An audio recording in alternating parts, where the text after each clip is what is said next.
नमस्कार। आमर यही स्वतंत्र और विशेष कार्यक्रम रे आपण मानक हार्दिक स्वागत जनाऊँगी। मो स्वप्ना। जीवन रे अनेक संपर्क आम सहित जड़ित थाए, किंतु से सबु मध्यरु बंधुत्व एमिति एक संपर्क जहाँ रक्तर नुहे, हृदयर संपर्क। भल पाइबा, विश्वास, स्नेह, बुझामणा और पारस्परिक सम्मान उपरे गढ़ी उठिथिबा एही अमूल्य बंधन आम जीवन को करिथाए अधिक सुंदर और मूल्यवान। प्रकृत बंधु सेई जी केवल सफलतार मुहूर्त नुहे, बरं प्रत्येक सुख दुख, सफलता विफलता एवं प्रत्येक कठिन परिस्थिति रे आम पाखरे साथी होई छिड़ा होई रहे। सेथिपाई बंधुत्व केवल एक संपर्क नुहे, बरं जीवनर सबुठारु सुंदर अनुभूति। आसंतु आजिर एही विशेष कार्यक्रम रे बंधुत्व दिवसर महत्व, एहार इतिहास एवं प्रकृत बंधुत्वर वार्ता संपर्क रे जानिबा। चलित वर्ष भारत एवं अन्य केतेक देश रे अगस्ट 2 अर्थात अगस्ट मासर प्रथम रविवार रे बंधुत्व दिवस पालन करा जाए। जदिओ जातिसंघ स्वीकृत आंतर्जातिक बंधुत्व दिवस प्रतिवर्ष जुलाई 30 तारिख रे पालन करा जाए, तथापि भारत रे अगस्टर प्रथम रविवार रे बंधुत्व दिवस पालनर परंपरा आज मध्य समान भावे लोकप्रिय रही। एही दिन रे बंधु माने परस्पर को फ्रेंडशिप बैंड, शुभेच्छा कार्ड, फूल, चॉकलेट किंबा छोट उपहार दे शुभेच्छा जणाई थांती। अनेक एकाठी समय बिताई पुराना स्मृति को सतेज करती एवं बंधुत्वर एही अमूल्य बंधन को पालन करती।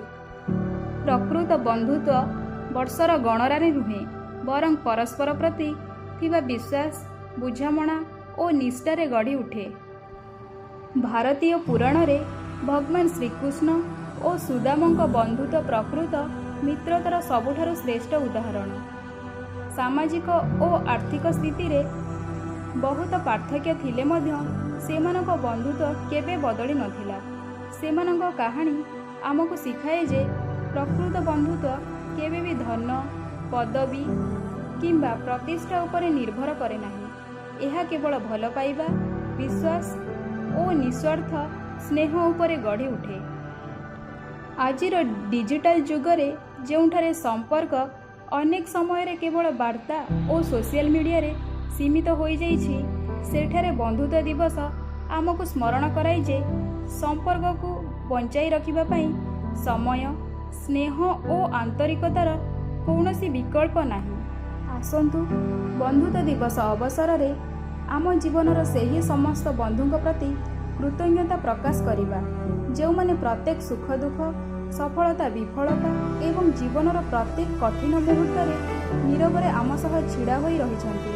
कारण प्रकृत बंधु सेई जी सारा दुनियार समस्ते साथ छाड़ीदेले मध्य आपणक हाथ धरी कहे मु अछि। तेणु एही बंधुत्व दिवस रे निज बंधु को केवल गोटे वार्ता नुहे, हृदय भल पाइबा और सम्मान जणातु। कारण प्रकृत बंधुत्व ही जीवनर सबुठारु अमूल्य संपद। समस्तंकु बंधुत्व दिवसर अनेक अनेक शुभेच्छा। धन्यवाद। नमस्कार। आशा करुछि आजिर एही भिडियोटी आपण मानकु निश्चय भल लागिथिबो। भिडियोटी किपरि लागिला आपण मानकर मतामत और परामर्श कमेंट माध्यम निश्चय जणाइबे। धन्यवाद।